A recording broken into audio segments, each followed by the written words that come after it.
Hey there, welcome to the Gyro Step Milwaukee Bucks podcast, proudly a part of the Blue Wire Podcast Network and GSPN. I am Ty Windisch, one of your hosts here as always. Not always, but, my preference. I love all the GSPNers, but Rohan Katti, my guy, as we close out 2023. Rohan, of course, one more question to ask you this year. How's it going? Probably will have more than that throughout the pod, actually. Not bad. Doing well. Hope everyone's enjoying their holiday season. I know I am. I hope you are as well, Ty. It's been a nice week in terms of just, being able to spend time with friends, family, stuff like that. See people you don't usually see who are in town for the holidays. It's a good time. Here, let me I didn't prepare you for this time. Oh, okay. What is your favorite GSPN moment of 2023? Definitely the meetup when we I would say the watch party part of it when we got to interact with so many great listeners was my number one GSPN moment of 2023. Rohan, how about you? I was really hoping to catch you off guard and you forgot about that. No way. Because that's mine. Yeah, it's hard to beat that one. Yeah, okay. Well, I thought I could get you, but I didn't. Well, it's a good try. Thank you. But yeah, 2023 coming to a close, big year. Hope for the best going forward in 2024. It sounds like I'm doing the outro. Thank you for listening to this episode. But yeah, a lot to cover on this podcast. Yeah. I feel like it's been a while since you and I have done a pod together. It has been, and then we just had a lot of things happen in the last couple days amidst all the holiday busyness and maybe chaos. So let's just knock out items one by one. I mean, unfortunately, a very sad note to begin with here, and I think we as a network will have more coverage on this going forward, but former Bucks owner Herb Kohl did pass away, I believe on Wednesday, December 27th. So for anyone who's maybe a newer fan or doesn't follow the Bucks as closely, outside of just being, an owner who, if you look at just the wins and losses of his tenure, you may think it's not, did not have a huge impact on the Bucks. Herb Kohl really did love the Bucks and Milwaukee, and I think his legacy will always be defined as ensuring they remained and handed off to an ownership group that would do all they could for the Bucks going forward in the Thanasis Antetokounmpo era, which of course they did. They won a championship in 2021 in Milwaukee. Herb Kohl got a ring, which I know meant a lot to him that he was able to get that. But he also, as part of the sale, basically gave $100 million of his own money toward the arena construction to make sure Fiserv Forum was built. I think it's pretty much confirmed he turned down higher offers from parties who wanted to move the Bucks to Seattle or other places.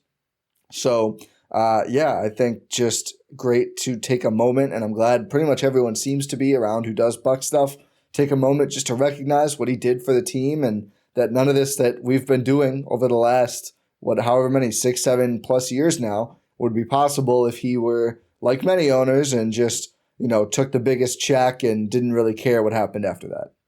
Yeah, for sure. Echo your sentiments. It's a pillar for the Bucks as a franchise. Just the type of person where you want to celebrate what he did for this team and the city of Milwaukee in terms of being able to keep this team here. And again, if you look at the straight wins and losses, it doesn't really paint the whole picture of what Senator Herb Kohl has done for the Milwaukee Bucks. I think the Milwaukee Bucks in their statement put out a very, very they put out a nice statement, and my favorite line in there was that Fiserv Forum sits on Herb Kohl way for a reason, and it's just it'll remain that way forever. And I'm glad he got to see the Bucks win a title. They honored him with the championship ring. I believe before Fiserv was built, he did turn down a statue outside Fiserv, but who knows if that changed. In Eric Name's piece in The Athletic, he one of the owners, I forget which one, actually, they asked him when he said he was going to give $100 million, do you want us to name it the Kohl Center? And he said, no, I just want the Bucks to stay here. And he would go to games all the time. And apparently his one request was, hey, have them win tonight when he was there. Always wearing his same old Bucks hat. There's also, this is Eric Name of The Athletic put a piece together this morning. This is from Giannis Antetokounmpo on Herb Kohl. I'm praying for his family. It's a guy that took care of me when I came in and made me feel comfortable. But most importantly, he made my family feel comfortable. He helped a lot with the process of bringing my family over. He's done so many things for the city of Milwaukee, so many things for the Milwaukee Bucks organization. He's definitely going to be missed. So Very just simple. another great thing that Herb Kohl did is help make sure Giannis's family got over to Milwaukee and to the U.S. Yes. So thoughts are with his family in this time. 100%. And yeah, as you mentioned, also a senator. So really someone who was just incredibly involved in his in the state here of Wisconsin. Another bit of news. The Bucks have filled their assistant coaching vibe. It's not a name that I had heard of before, frankly, but Trevor Gleason. You weren't grinding NBL tapes. Even if I had like a passing interest in the NBL, I would have known who this was because he has won 5 championships in the last 10 years over in the NBL, which is the League One or main league in Australia over there. He also then went from doing that to being an assistant coach on the Raptors the last couple of years, which is the Adrian Griffin connection. This is clearly someone Griffin feels more comfortable with, which sounds like a good idea after the way the assistant who left, we'll just say how that went. I don't think any title has been maintained. I would expect that Joe Prunty will continue being the, I guess, de facto lead assistant. I don't think he's technically the associate head coach. I think he's just a lead assistant, I believe. I guess that's Joe Prunty is? Yes, correct. Yeah, I don't think there's any main title, but I also don't think Gleason is going to come in with a higher title than anyone else on the staff. That's not what it seemed like. Let me see if we have clarity on this from Woj.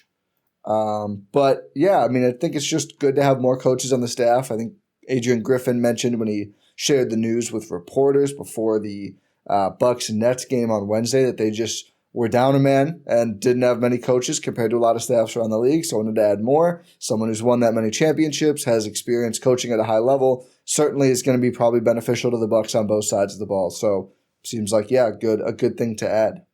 Yeah, both sides of the ball indeed. Apparently in his time at Toronto, he was primarily focused on the offensive side of the ball, and then he had to move to the defensive side of the ball under Nick Nurse.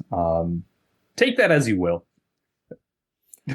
He can do both. That's how I charitably get you a man who can do both. Exactly.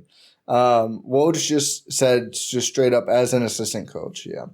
So Griffin's quote was, "We were a little bit shorthanded, one of the staffs with the least amount of coaches, so we thought it would be beneficial to bring someone on. I worked with Trevor in Toronto, just had a lot of respect for him." So they're bringing him on slowly. It sounds like he is kind of just getting the lay of the land and everything at first, but then he will be picking up scouts and everything that the other assistants do. So yeah, just another assistant coach. Nice to see they kind of just didn't forget about that, given, the Bucks did have a strong coaching staff with Terry Stotts, obviously lost him. I would say Gleason is not as well regarded as him, but again, it is a guy who won 5 international championships and has NBA assistant experience. Can Terry Stotts say that? He doesn't have either of those things.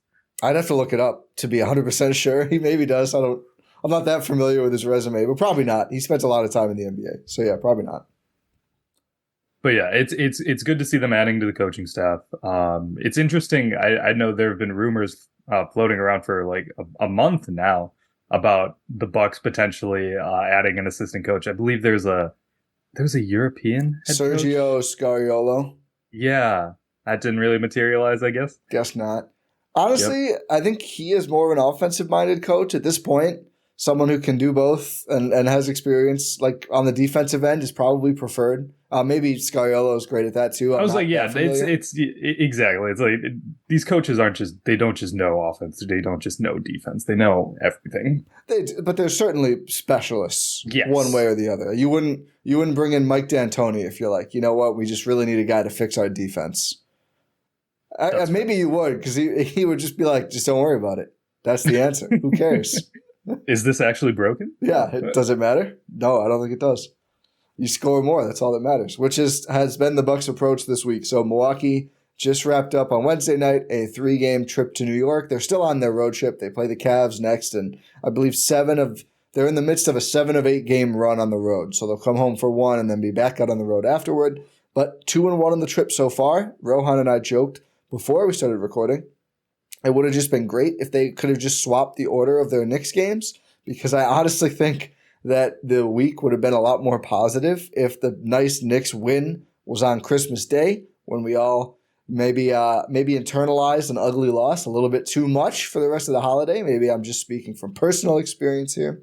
But they did beat the Knicks. They did beat the Nets in a very weird game that we'll talk about. And then they lost a stinker to the Knicks and this has been their issue, I think, against the Nets too. They just couldn't stop New York from getting to the paint. I mean, their three-point defense has been largely pretty good. Those teams shot very poorly from three, and the Bucks didn't give up a lot of threes.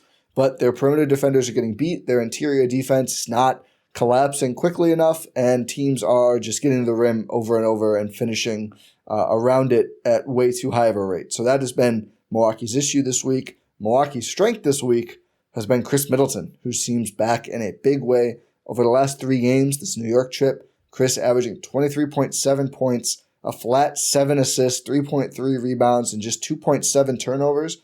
Net rating of plus minus a plus 10 in that time. So even though how many minutes per game? 32.4, which is third on the team. That's the big number. He also led Milwaukee in minutes against Brooklyn. They basically, in the fourth quarter, Dame had a pretty bad game against the Nets. And Griffin was kind of just like, yeah, Campaign and Khris are playing real well. Just close them out. And they did, which was different, but it worked out. Khris looks awesome. Also, he shot in those 3 games 55% from the field, 45% from 3, and did not miss a free throw, although he only got to the line, I think, twice in 3 games. He just looks awesome again. He looks back. I think defensively he looks a bit better than he had earlier too. I mean, they put him on Jalen Brunson on purpose toward the end of the Christmas game, and it honestly didn't look any worse than the other guys they had guard Jalen Brunson, frankly, which is maybe less good for Khris and more bad for everyone else. But just the fact that they'd even do that shows you that the Bucks feel better about him defensively too. We'll get to the defense, but let's start with the positive. What have been your thoughts watching Khris Middleton, Rohan? He looks back. He honestly looks back. It's reminding me of he's old enough where I can say vintage Khris, right? I think so. He looks I don't know. like vintage Khris Middleton. It's not like he's 40 years old or anything doing he's this. 32. I guess you can say that. But coming after multiple seasons in a row where he's just dealt with injury after injury, trying in that constant ramp-up process, multiple surgeries, I think it's fair to say vintage Khris Middleton. He's not prime Khris Middleton, where I don't know if you remember, I said he was better than prime Paul George in like December, like 3 years ago. Oh, I remember. If the listeners remember, that was a fun time. He's not that level, but he's what the Bucks need him to be. And I think that's what matters at this point, is he's not the best version of himself, but he's the best version of himself for this team. He is acting as a tertiary option. He is acting as a secondary or tertiary playmaker. He can create his own shots when the offense sort of bogs down. He can be a playmaker. He's been dishing the ball, man. Like you mentioned, a flat 7 assists in these past 3 games on this road trip. Just throwing incredible passes. You realize how smart a basketball player he is and why he's been such an important pillar of the Milwaukee Bucks franchise during this run that they've been on. It's great to see Khris looking like this again. I think he's always had this sort of in him, but his body has been letting him down. And now he's sort of utilizing his skills to the best of his ability, to which his body lets him. I know you and I have talked, I believe on the last podcast, about how it's just, some things he does are really dumb, like how he's dribbling the ball up half court, backing guys down 3/4 court. Like, just give the ball to like Malik Beasley or Dame or someone and let them bring the ball up. It's just, he's starting to come to these realizations that he can't do everything that he used to. And he's sort of playing within himself now, which is what I think we've seen in these last 3 games, is he's not trying to press. He's not trying to be that French press coffee that you love so much. Hey. He's being like more realistic about his own bodily abilities and what he's able to do out there on a basketball court, which I think is why we've seen in these past 3 games on this road trip him playing the best basketball we've seen in like a year. Yeah. that's the type of production we're seeing because he's not making stupid mistakes anymore. 27 points, 10 assists against Brooklyn. Certainly the best game. At least we'd have to look at the Miami series where he had some good games, but one of the best Khris games we've seen in certainly multiple years at this point due to the injuries. I mean, the ramp up worked is where I'm at. I mean, he looks way better than he looked at any point last regular season. I think. Shout out Suki Hobson, the whole Bucks and medical Khris. and training staff, and Khris for not just being like, you know what, I'm Khris Middleton. I'm going to play 30 minutes tonight. I mean, it was an angsty first, 2 months of the year now, but if this is the result and it's able to help him stay healthier and be at this level again, I mean, obviously you do that 100 times out of 100, and I'm glad that Khris and the Bucks stuck to it. I also think he looks a little better physically too, so he's able to do a little bit more. I mean, he shook someone from the perimeter, which we're not used to seeing. I agree, he doesn't have to bring the ball up as much. The he and Campaign combo was pretty hilarious because it was just like, Campaign, bring up the ball. All right, give Khris the ball. Okay, go space the floor. And it worked. Like if that's Campaign's role, that's honestly fine. Like he's good at getting the ball up the floor. He's shifty. He's got a good handle. And when he's on, he's on. Cam was a flamethrower. Actually led the team in plus minus against the Nets. The other big thing for Khris, I mean, I think obviously your brain defaults to like, oh man, if Khris is going to play like this, when they start and close games with him, Dame, and Giannis, they're going to be just ungodly good, and I think they are. The other thing, though, is they've been leaning on him more to give those guys rest together, Dame and Giannis, and it's been working. I mean, that's what we wanted to see, right? Like going back a month ago, we're like, okay, and when we saw these Bucks teams sort of start to falter, we saw, why are Dame and Giannis sitting together? Why do we need that to happen? And then we would say, yeah, it would be those are the Khris minutes. So yeah, we're seeing that those are the Khris minutes. Sorry, continue. No, it's been working, and it's been really. I mean, that's your like bad minutes now going forward. It's like 5 minutes where it's Khris leading the offense, which used to be like pretty much the best minutes. I mean, Giannis would be out there, but Khris leading the offense was the best case scenario. Well, we've got a special guest. Oh, we have a Sophie cameo. Make sure you check out the YouTube. Grumpy. She's a little. Make grumpy. sure you check out the YouTube so you can see the Sophie cameo. We'll see if we can make it through the rest of the pod. She's a little restless, but. But yeah, I think that those are great, bad minutes to have, and you get Campaign to help with the ball handling. Bobby Portis, who has been a spark plug off the bench in pretty much every game since that Indiana IST loss, except of course for Christmas where he did not have a good game. But it's been really positive, I think, to see.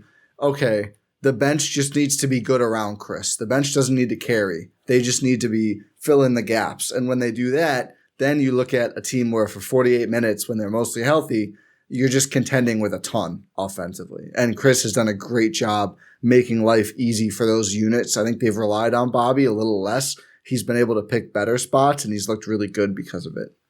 Yeah, we've seen this in the past, too, where even during the Bud years, it would be third option plus bench units worked really well, whether it's Eric Bledsoe, whether it's Jrue Holiday, and now Khris Middleton. Yeah. And it's just, you can see through those players I've named, they've progressively gotten better. A little bit, yeah. In terms of being an offensive weapon, going from Eric Bledsoe to Jrue Holiday and then Jrue Holiday to Khris Middleton, it's you're really upgrading the offensive outlet as your third option.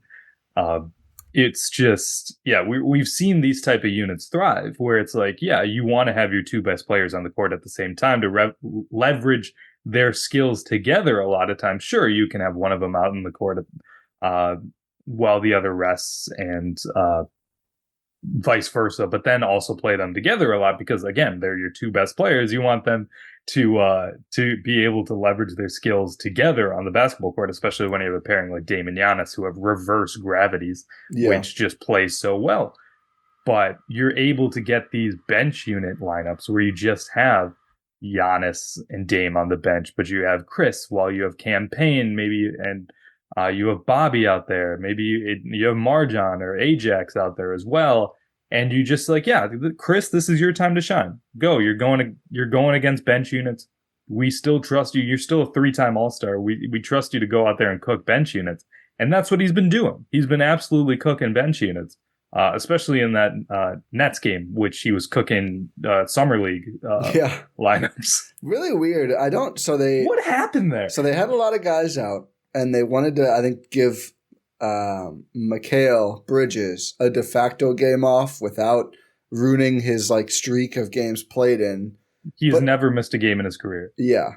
But why? I don't know why they took Cam Thomas out. So he is 23 years old. He has never gotten like a long run at a season before this one. He's an instant bucket, and he only played like 23 or 22 minutes. They were on a back-to-back too, and they had a lot of guys that I think they just kind of tried to punt this game. But I don't understand why you take out Cam Thomas where too. they played against the Pistons. So is it really a back-to-back? But again, like, okay, if I think the McHale thing makes a lot of sense. Keep him fresh. Assume you're going to lose this game with some guys actually out and some guys out for rest. And Royce O'Neal, whatever, keep him healthy probably for the trade deadline, frankly. Why DFS. Cam Thomas? Like, DFS was actually out. Royce O'Neal played in the game. Oh, yeah, true. It was very weird. Like, yeah, in that game. I think Mikal Bridges played the entire first quarter, and then we just didn't see him again. Cam Thomas played 11:55. Royce O'Neal played 10 minutes. So those guys played to start, and then they were just done. Baffling really weird decision. I mean, Jacques Vaughn was like working OT trying to coach a bunch of like literal G Leaguers. I mean, we had a guy named Jason Wilson get his career high, or Jalen Wilson get his career high, 21 Might points. as well have been Jason Wilson. I'm kidding. Yeah, it's Jalen Wilson. 7 offensive rebounds, 2 assists. He had a pretty good game, but he can't shoot, so it's going to be tough for him. Anyway. But Armani Brooks, I forgot about him. He's the guy that Jordan Moore crossed over, remember, on the Rockets? Oh, yeah, he is. He did not have a very good game. Yeah. 1 for 5 from 2-point range for Armani Brooks. Just tough. But, yeah, what a weird game from the Brooklyn Nets. But what were we even talking about? Oh, yeah, Khris. Khris is looking... This is why I wasn't really concerned about the ramp-up process. I know there was a lot of, I'll say discourse. I won't say where, because I know we're trying to avoid this. Yeah. But there has been discourse about whether Khris is going to be able to be the guy that's needed for this Milwaukee Bucks team going for this season. As they, try to march on and try to win a title this year. I think it's safe to say that everything about this Bucks team has been a little premature. There's been a lot of discourse about everything's just been a little premature in everyone's take. I get that everyone's antsy. I get that everyone is wanting to make these sweeping declarations because, there's been a lot of changes, new coaching staff, a new star player on your team, new expectations. Just settle down a little. Just watch the games. We're about to hit the new year on Sunday. Yeah. Well, technically Monday. Sunday night. Monday. Yeah. That is, yeah, okay. I'm just making sure I'm right. I never know what day of the week it is. Thank you. We're just about to hit the new year. It's okay. RELAX. Oh boy. Relax. Because Khris looks good. Khris looks really good. If he starts to dip down, like starts to have like a downward slope after this game, like if this is the highs we're going to get for the season, which is 1, that's a pretty good high. And 2, maybe you can start to be concerned a little bit if he doesn't if he goes back to not playing 30 minutes per game, if he's struggling to shoot the ball, if he's doing that, because I've said this multiple times and I'll say it again. Khris is the canary in the coal mine for this Bucks offense. If he's not playing well, the Bucks offense isn't humming. And now you're starting to see him play well. The Bucks offense is absolutely out of this world. Yeah. So I think that was a pretty good take from me, but. So if we start to see Khris struggle again, maybe that's indicative of other problems. Maybe Trevor Gleason's not doing a great job. I'm kidding. Khris balled out for Trevor Gleason. Khris owns an NBL team, doesn't he? He does. He owns part of the Breakers, right? I think so. So not Perth, but where Gleason coached. But he's got to love this infusion of Australian basketball. Yeah, he responded to it. Yeah. Do you think he's still friends with Delhi? Probably sort of. Probably not close friends. He owns the Bullets, part of the Bullets, the Brisbane Bullets. Excuse me, not the Breakers. There we go. Maybe him and Joe Ingles talked about it. Maybe Joe Ingles is the reason Trevor Gleason's... I'm kidding. Yeah. I just pulled up the Thanasis career totals. Do you want to play a little game? Oh, God. This is very random. I know, but he had 2 nice assists in this game. And I Okay. was thinking about this earlier today. How many career assists total do you think Thanasis has? He has played 177 NBA games. More than I thought. He played 70 games in 21-22. No, I lied. That's field goals. He played 57. He played 57 the year before, which is a ton. Okay. A championship year. Yeah, that's what I'm saying. You play more Thanasis, you win titles. That's all I'm saying. There is some evidence there, I guess. I should do a regression analysis on that. That'd be fun. That's very on brand for me. But how many total assists does Thanasis Antetokounmpo have in his career? 75. Wow, you're low on your guy. 105 after last night. 105. Okay. The way you phrased the question, I thought it was going to be lower. How many total points do you think? Oh, it's like 400 or something. Oh, pretty good. 457 for TA. 457, because I saw he has like 170 something or 188 career field goals made or something. That's 188 is correct. Yeah, I know my guy. He's shooting 50.5% from the field. We won't talk about three. What is it from three? 14.5%. Oh, it takes after his brother. In this season and last season, how many combined threes do you think TA has made? This season and his big game against the Knicks was 2 years ago, so I can't include that. Did he make two threes in that game? I think he did. Then that's the only time he's made threes since 2021. Oh, he's made zero. Yeah. Oh, no. Two for 14 in 21-22, 0 for 8 last year. This year, he simply stopped trying. You know what? I respect it. 7 for 29 in 2021. We were probably sitting here like, I think he's developing the 3-point shot. I think he's going to be ready by next year. He's been in the lab with Oppie. The way these young guys are shooting, I am not going to slander Oppenheimer. I think the Antetokounmpos just need like more intervention than him. I don't think he can do enough. It's funny that Oppenheimer couldn't even do it. It's just funny. I've yet to see that movie. I will. Same. You haven't seen it. No, I don't see that many movies. I think you get more flack for it. Yeah, I was going to say, then why am I the one who just gets flack for it? I've seen more older movies. I don't watch many current movies. That's why. I think I watch more current movies than you. Probably. Have you seen Barbie? Yeah. I've not seen Barbie. You haven't seen Barbie? I really enjoyed it. I saw a TikTok that said maybe I'm a sexist because I haven't seen it. And it's not personal. I didn't choose anything over it. I just didn't go. You always want to be canceled, don't you? I do feel like it's par for the course. What's par for the course? What? What? No, define what you say when it's par for the course. I'm a white guy who records a lot of podcasts, and I just feel like it's like statistically going to happen at some point. Oh, getting canceled. I thought you were saying sexism. No, what are you talking about? I always make it worse on myself. That's why I wanted you to clarify. I meant getting canceled for something. Okay, cool. It's probably I probably have been for basketball takes more than anything else at this point. Oh, remember when Raptors fans were like circulating our clips? We're not allowed in Canada, I don't think. Yeah. Well, I mean, we got their coach now, so maybe. That's fair. We got two of them. We got the Gleesman and we got Griffin. Okay, let's move on. But we want to talk about the Bucks defense, but first, let's have some fun.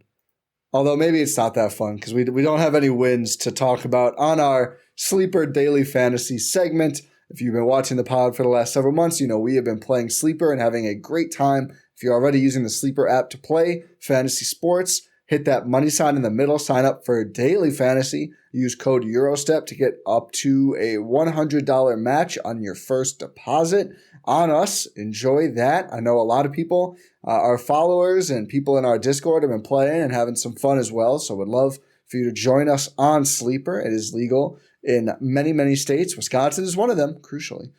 Daily fantasy sports. So I believe, Rohan, is this Christmas? This is from Christmas Day. I know I've talked about this a lot when we're doing these segments, but I love the first quarter picks. Yeah, you do.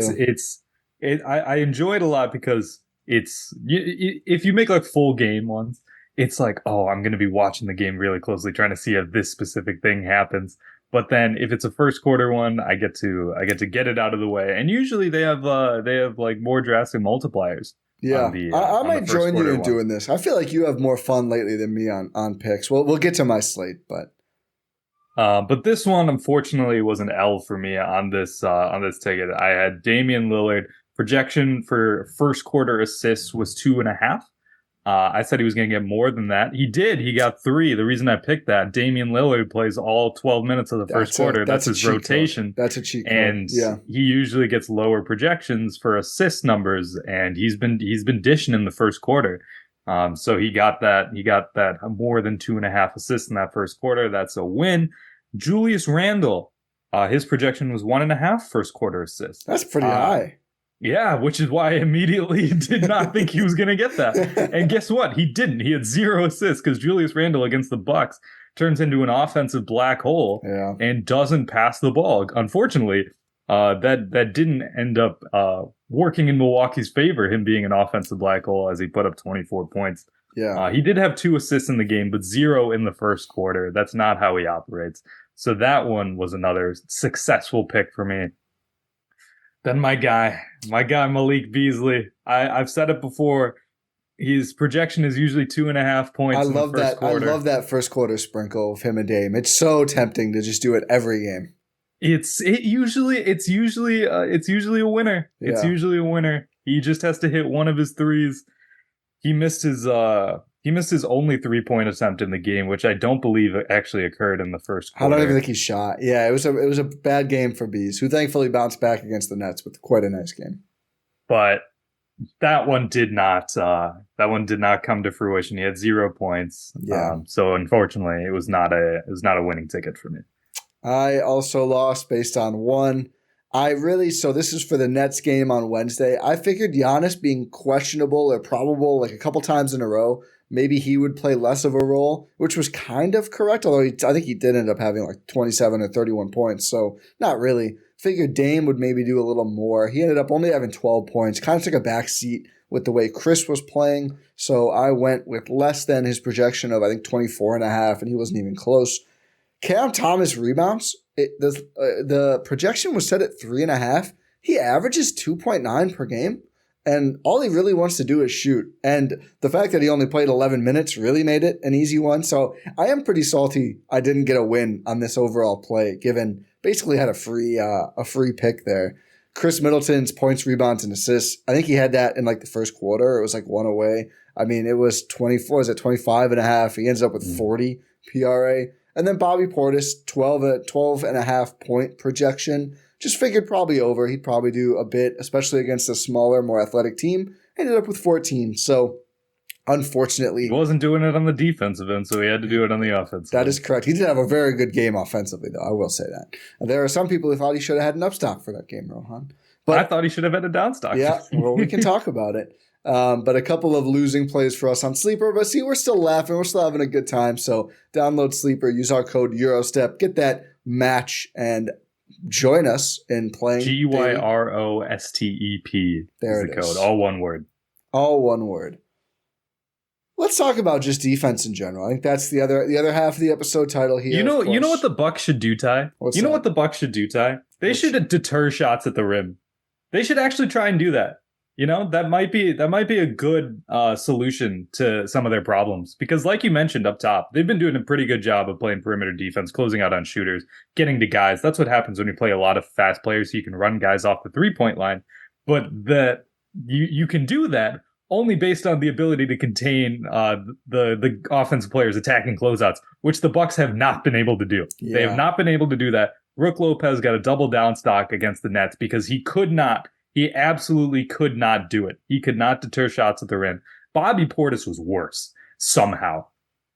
He was like a given. It was a young, athletic, I almost said Nets team. And it was just a lot of guys blowing past Bobby. And it was a poor matchup for him, a poor matchup for Brook, who, again, is not going to be dealing with these quick, shifty players that well. But I feel like that's exposed a hole in the Bucks roster construction is the lack of a true quick-footed defensive big man. And I know outside that's a lot to. Outside that's of yes, outside of Giannis. Yes, obviously, because Giannis is an alien who can do everything. Yeah. Except shoot. Thanks, Josh. I'm kidding. What was I saying? Yeah. I know that's a lot to ask for, especially considering the offensive juggernaut that this Milwaukee Bucks team has shown they can be and are. They just have been an offensive juggernaut for the past month. That's just who they are. That's what happens when you have Damian Lillard and Thanasis Antetokounmpo and Khris Middleton at this points in their careers. They are going to be an offensive juggernaut of a team, and they've shown as much. Credit to everyone involved. Credit to them. Credit to the coaching staff. Credit to everyone. John Horst, the entire organization. Thanks, Herb Kohl. Like, RIP. Like, it's just they're an offensive juggernaut. Defensively, they have some problems. They do have some problems. And I think these last couple games against both the Knicks and the Nets have exposed that they just cannot deal with any sort of athleticism in the restricted area. They can't. They really can't. And I don't know what the solution to that problem is, because Brook having to come up on guys in sort of a mid-range area, that's what killed them. That Jalen Brunson really killed them in that area. And that Christmas Day loss against the Knicks. You would get past everyone, including guys like Andre Jackson Jr. if everyone was pining for Ajax minutes. I'm not here to be an anti-Ajax guy, but he was getting past everyone. He was getting past everyone on the Bucks team, even their best touted perimeter defenders. He was getting past, and it was just he was killing Brook in that little in the drop scheme that everyone knows is a little susceptible to. That Brook Lopez is not the best at containing mid-range jumpers. Jalen Brunson fed off that, and it was a Christmas Day loss. I think Brook chases blocks too much. The way they play defense has been one of my takeaways this week. It wasn't a good week for Brook. There's a lot of the time, like there was a play against the Nets where I think Khris was contesting. I would say I forget the player. I probably never knew the player who was taking the shot. I mean, again, all G Leaguers I'm just not familiar with, even from covering the G League. But he's kind of contesting a guy who's like shooting like it's like a falling out of bounds runner, basically. And Brook is like leaping over Khris to try and block this shot. And it goes out. And then whoever the Nets big was, again, really don't know, maybe Clowney, gets the rebound and just dunks it. And it's like, you're not going to be able to block that. If you get it, it might be a goaltend. And the offensive rebounding has been in a lot of these games as big of an issue as the initial shot. So I think that's been like Brook for all that, we've talked about in other circumstances, trusting players, including Brook himself when they're against a star big to just guard one-on-one. I actually think Brook needs to do that a little bit more in some of these cases where he will like chase to try and double contest a shot that's already going up, and then he's caught in between. So he's not really affecting that shot. And now if it does miss, the big is able to get the rebound. So I think maybe a little more patience. You know who did that a lot, and it really reminded me of? Who? Greg Monroe. Oh, yeah. Yeah, Greg Monroe was such a guy that did that. And I think Brook, it's really the reason we're having problems with this is we've seen him play well in this sort of scheme. Like he's been the runner-up for Defensive Player of the Year the last 2 years. Yeah. It's because he's been playing a very similar role. Like we mentioned, November 3rd, right? Is when they switched back to drop defense, and he's been just with Brook. And he's been playing a very similar role that he has been ever since he's been a Milwaukee Buck. But this season, I don't know what's happened. Like, is it because he's leading the league in blocks per game? Is he trying to just get up on the stats so he can like actually focus on playing defense? He's always later telling in the the season? official too, like, "Hey, I blocked it." It's like, okay, Brook. I don't even think the official records that. No, he motions to the scorer's table. Does he? Sometimes it looks like he's going just toward the official, not even toward the scorer. I think he just does out it. Of bounds. Yeah, I don't know. It's probably because the perimeter is so leaky that I think it's probably thrown off his sense of how to help and drop a little bit compared to what he's used to. But it has not been as effective as we would like to see. Certainly not this past week. We've seen so many, especially in the past week, we've seen so many just dump off passes for dunks. Yeah. In the Christmas Day game against the Knicks, I swear it was like 3 out of like 7 possessions in the third quarter.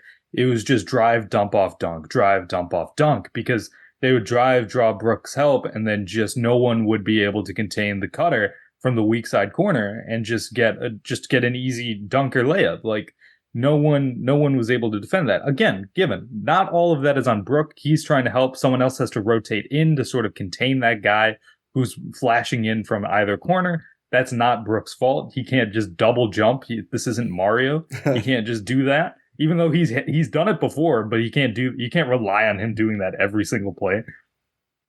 But we just haven't seen that crisp rotation. And again, not all of it's on Brook, but some of it is on Brook. We haven't seen him being able to do that. And don't even get me started on Bobby, man. That dude, he's bothering me on defense. He's bothering me. Like, we've seen him be effective on defense, like on the defensive end of the floor at points this season and going back the last couple seasons as a Buck. We've seen him be in roles where he can be not just a horrible defensive player, but he's getting into some bad habits on the defensive end of the floor. And again, these weren't the most ideal matchups for Bobby or Brook. They're quick, athletic players in the paint, and neither of them really stood a shot. But either they have to start learning to, adapt to these sort of players, or the Bucks need to make a roster move. Because it's very concerning. We don't want to put too much on him. I think getting Crowder back will be a big deal, assuming he's able to come back and be anything close to the player he was in the first couple of weeks of the season before he had the core muscle issue. But yeah, I do think, you're watching Dennis Smith Jr. get to the basket a bunch and play hard defense, draw a charge on Giannis, and I think that first quarter of action, and it was like, man, how much can we leave a second round pick and bring him with us? He's making vet minimum this year. Like someone like that, just a smaller, more athletic player for guards. And I think the obvious counter is like, well, we want MarJon and Ajax to be that. MarJon got befuddled on defense multiple times in this game too. And we're not talking about against a star player. We're talking about like Dennis Smith Jr. is postering Brook after beating MarJon like he wasn't there, or Ajax, or whoever else was guarding him. So I think it's, the bigs have to be better. I don't think there's going to be, a roster move to bolster the big rotation. I think it's probably their strongest position group overall.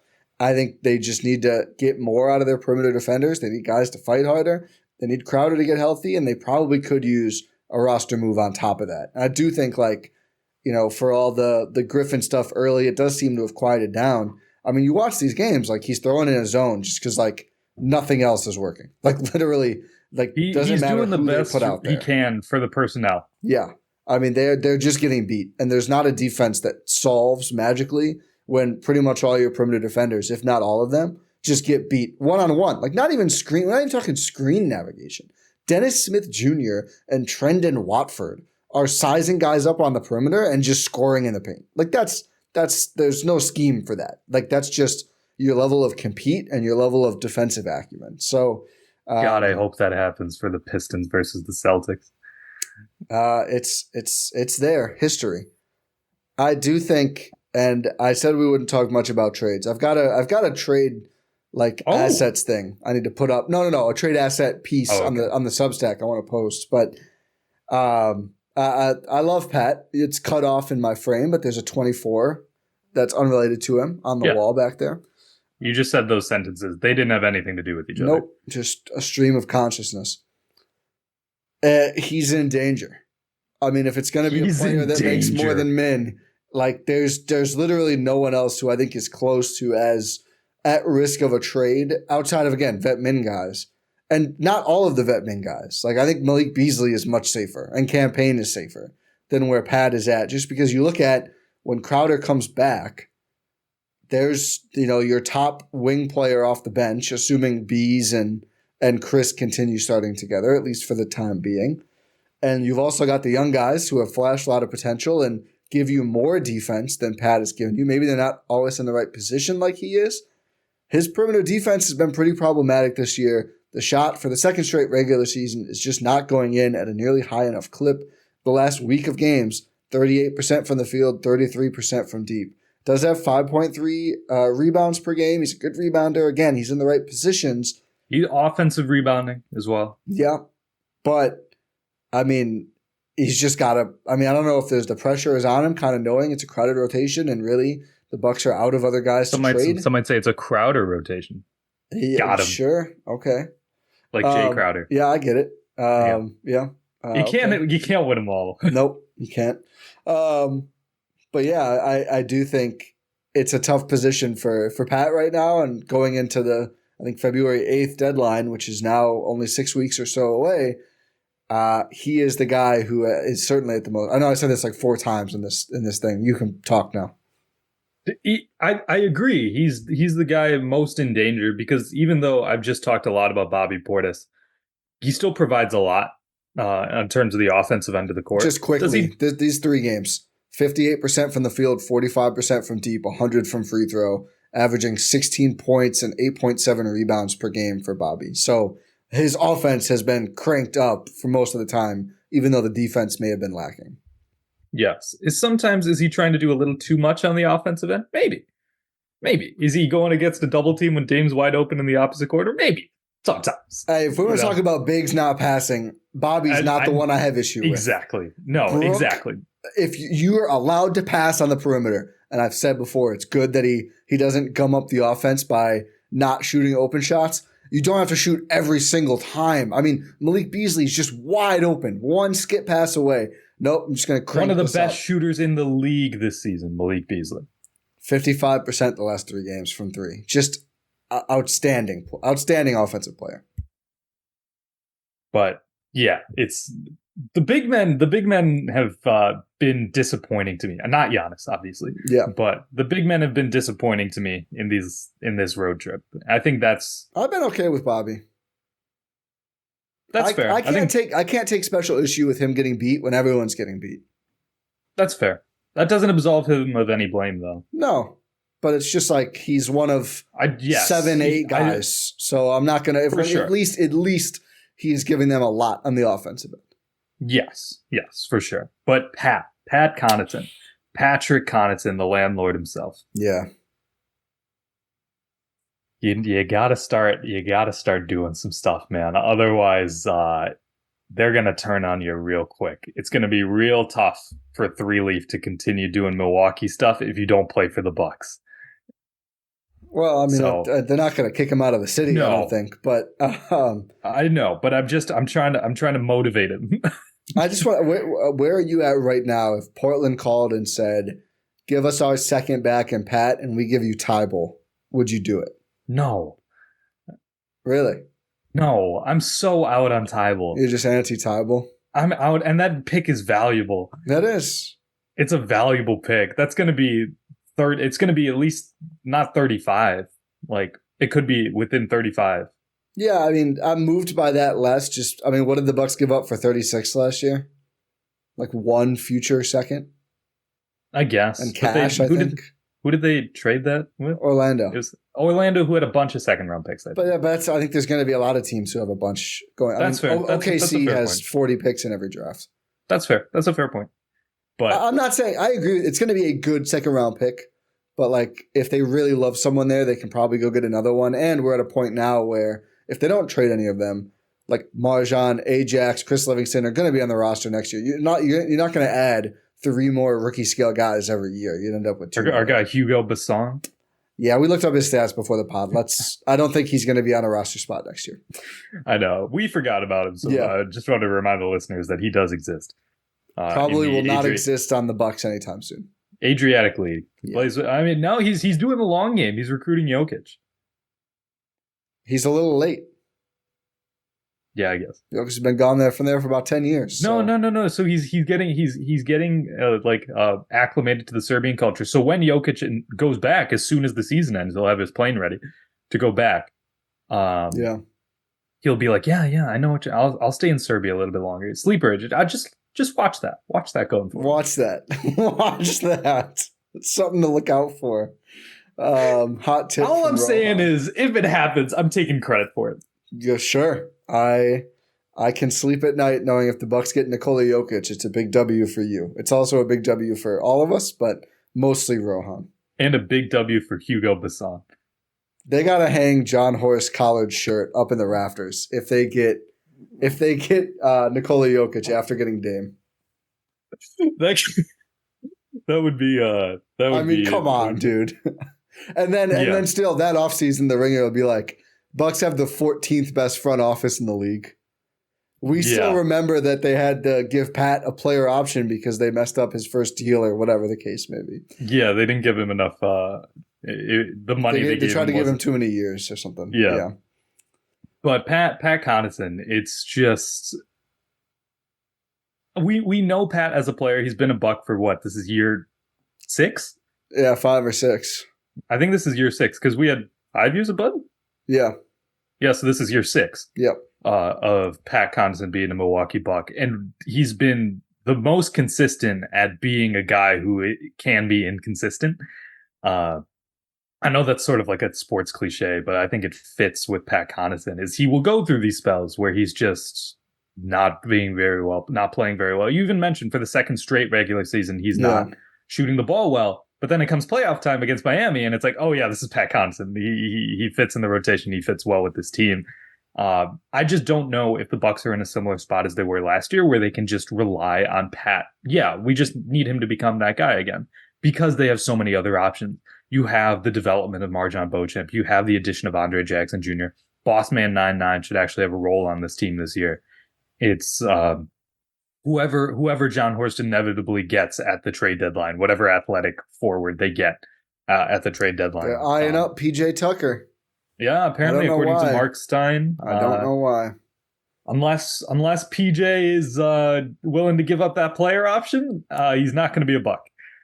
Yeah, no, I would not trade Pat for PJ straight up right now. He's like 38 years old. I mean, we're talking about they really need a player to guard guards. They don't need 38-year-old PJ Tucker to do that. But that I think is the real reason that I am thinking it's possible and considering potential Pat Connaughton trades is it's less even about like, oh, they have all these other options at the wing.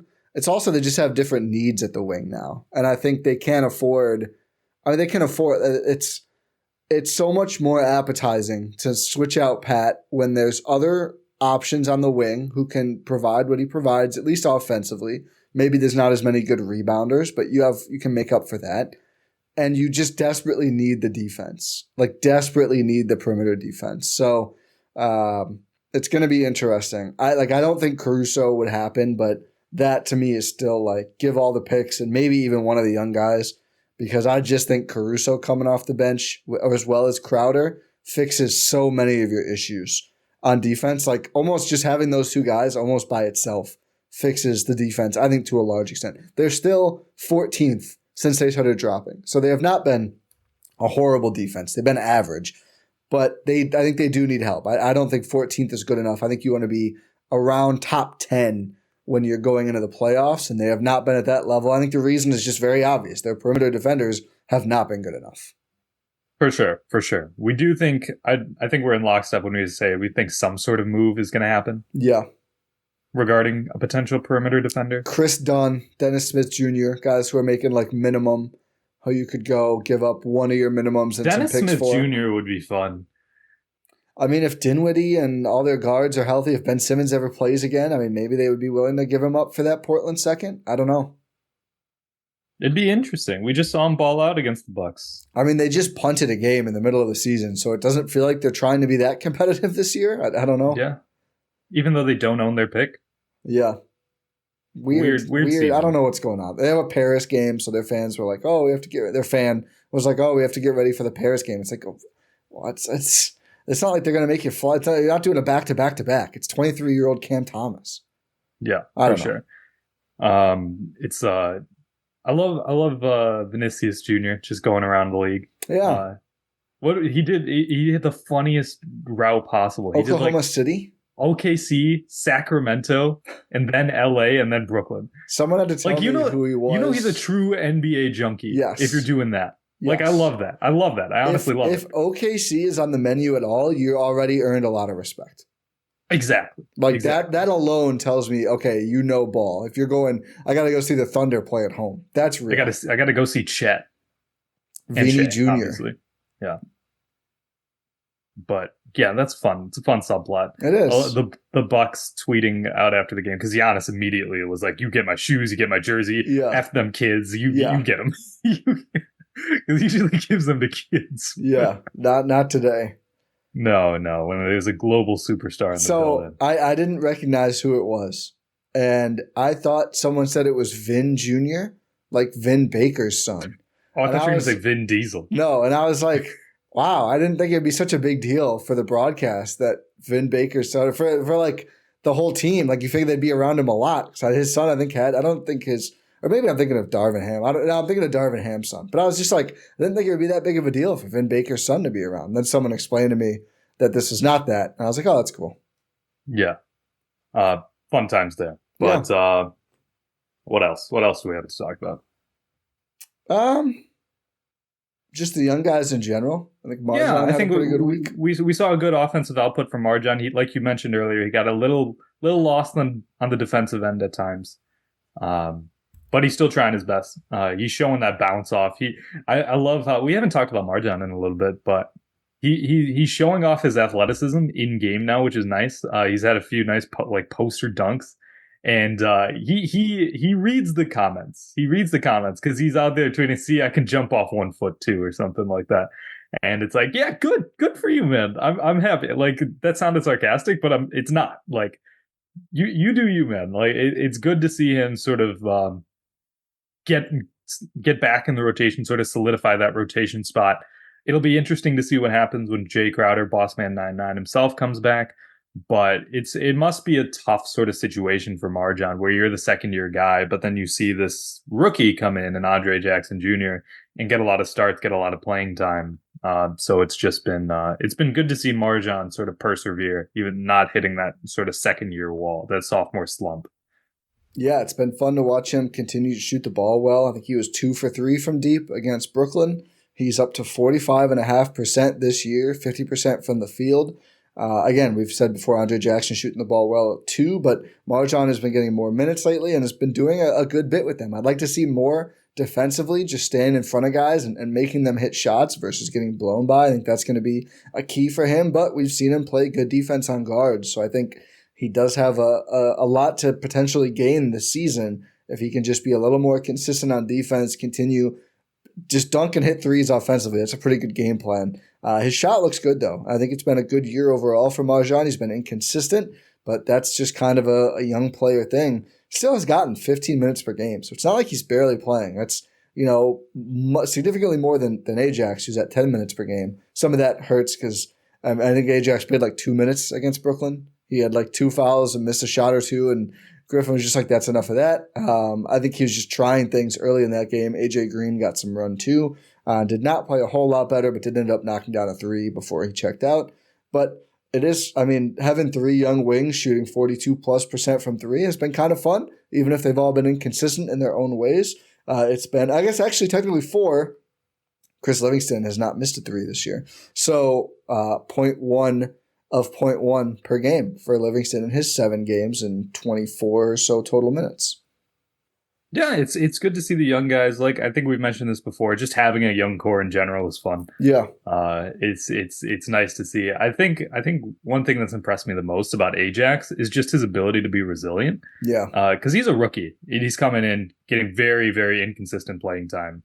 Like Adrian Griffin's really showing him the NBA. Yeah. And he's handling it really well. Like credit to him, he's handling it really well. He hasn't had the best week that we've seen. Definitely has not been the best week. But continue to persevere. 2nd round rookie. So, can't expect the world. I think what we're starting to see is MarJon is more leaned on to guards. And I think Griffin likes Ajax on forwards more. Like if they play the Bulls and DeMar is cooking, it'll be Ajax. But like MarJon got the reps. This was the first game of the year, so still there was a lot in the air. But MarJon got the reps on Maxey. And like tonight, the Nets had so many guards.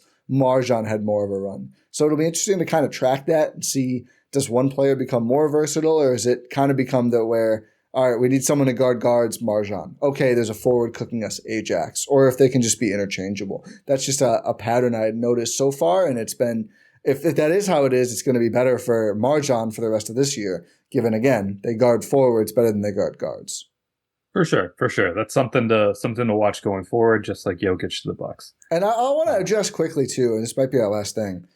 Every game, it feels like there's somebody where it's like, this guy's just randomly out of the rotation now. What's going on? It's like there's not many spots in the rotation right now. They don't play. Griffin probably usually plays probably about 9, we'll say. So obviously, Giannis, Dame, Khris, and then you're going to see Brook. You're going to see Bees when he's healthy is 5. That's starting 5. Bobby's going to play. That's 6. Campaign's going to play, whether people like it or not. That's 7. And he showed why he should play, at least exploratory play against Brooklyn. And then, but now that Pat's back, he's been pretty firmly in there. And then MarJon is that's 9, I think. Yeah. And that's before you get Jay Crowder back. And then it's going to be like probably one young guy most nights when they're fully healthy. I think that's fine. They're young guys. They're inconsistent. Like, I know there was a good stat dive I think Frank Madden shared on Twitter of like, as exciting as Ajax has been, you look at different segments of the season, net rating wise, they still mostly gotten crushed when he plays. Like, it's not all on him, but it's not like they've just been amazing in his minutes for any sustained period. He's still a young guy, and it's okay if he doesn't play every night. It's not, he's the 36th overall pick. It's not like, he's going to demand a trade or something because in year 1, he's not playing 20 minutes a night on a great team. So I think that's just normal. It's just going to be a thing going forward, and it's kind of reminiscent to early Bud, except they're quote-unquote young guys, where Pat Connaughton and Dante DiVincenzo at that point, which may be less young, but it's the same idea, and I don't think there's anything wrong with that. No, it's quite normal for contending teams, which is what the Bucks are. They're a contending team. Just the Bucks, like you mentioned, haven't had the privilege of dealing with. You got multiple promising young guys. The herd. What a crazy concept for the Bucks. Yeah, it's been fun, but yeah, it is. It's going to be frustrating sometimes, and we're not going to get to see them all the time. But maybe you'll see him in Oshkosh. I don't think we've seen Andre go at all this season. Khris Livingston's played there. I think 6 to 8 games so far. It's been okay. The shot hasn't fallen yet, which I think is really what is going to be really important for him. But I saw he's averaging like 12 and 8 in 20 minutes, so continuing to rebound and put up some points, which is good to see. Yeah, for sure. We're getting some action from the 2 ways as well. Ty's been balling, I think. Yeah. So Lindell's actually had a very good year. Yeah. Current's all-time leading scorer. Kind of, I think there's a little bit of like, hey, let's not forget I exist from Lindell with, all of the excitement, especially from us, about Ty. I want to pull it up quick just because I know when I checked earlier, his numbers kind of wowed me because he's really got the 3-point shot down right at the moment. So this will be our last thing, a little bit of Wisconsin Herd check-in. They are home a ton in January. If you've ever wanted to catch a Herd game. I will. There we go. They play at home a lot. But this season, Lindell Wigginton is scoring 19.8 points a game plus 4.9 rebounds to just 2.8 turnovers. So a more than 2-to-1 ratio there. Shooting 49% from the field, 42% from 3, 77% from free throw. Plus 3.3 rebounds, 1.2 assists, and half a block. So we're talking nearly 2 stocks, a better than 2-to-1, or no, that's not better than 2-to-1, but a strong assist turnover ratio, while shooting almost 50, 42, and almost 80 from the field. Very impressive from Lindell, who's just been a professional. He's been a bucket getter. He's been a distributor. That's just and a defender too. I mean, I wouldn't. I mean, if they do have any injuries to guards, I would like to see Lindell get a couple games at the NBA level just to have some more data on him. But he is playing quite well in the G League. I don't think people should forget about him. Ty Washington has struggled a bit scoring the ball, 13 points, 36% from the field, 26.9% from 3. So the shots are just not falling. He is rocking, though, the same 4.9 assists to just 1.8 turnovers. So he is doing a good job as the point guard, but the shot making has not been there as much for him. And then Marquise Bolden, 12 points per game, along with 5.6 rebounds, 54% from the field, still shooting 50% from deep. So the big guy is knocking down the shots, has 1.4 blocks per game as well, 1.3 assists, 1.7 turnovers. And then actually the 4th leading scorer down there is Khris Livingston in his 5 games. In just 24.6 minutes, he's scoring 12 points per game, shooting 55% from the field, 33% from deep, just 50% on free throws, which is a pretty small sample. That's 6.4 rebounds, not 8. 1.4 assists to 1.6 turnovers. So the young fella getting some run in down there. For sure, for sure. Love to see it. Love to see it. Like you said, January, it's a nice month for the Wisconsin Herd schedule at home. Make sure you check a game, and I will definitely be up there for a game in January. Now the ticket sales are going through the roof. Now that people heard Rohan's going. I won't say which game, so they have to buy tickets for every game. Get season tickets, folks. Exactly. But yeah, no, if you're in the area, make sure you check out the Herd. Go harass Ty. I'm kidding. Please don't do that. But yeah, Herd up, and we'll wrap this up. Say thank you for listening to this episode of the Gyro Step here on Blue Wire and GSPN. Make sure you're subscribed wherever you're listening to this podcast. Sophie is telling everyone to leave a 5-star rating and review on their podcast platform of choice. Check out gspn.info for all of our links. Pod random, and we will talk to you next time.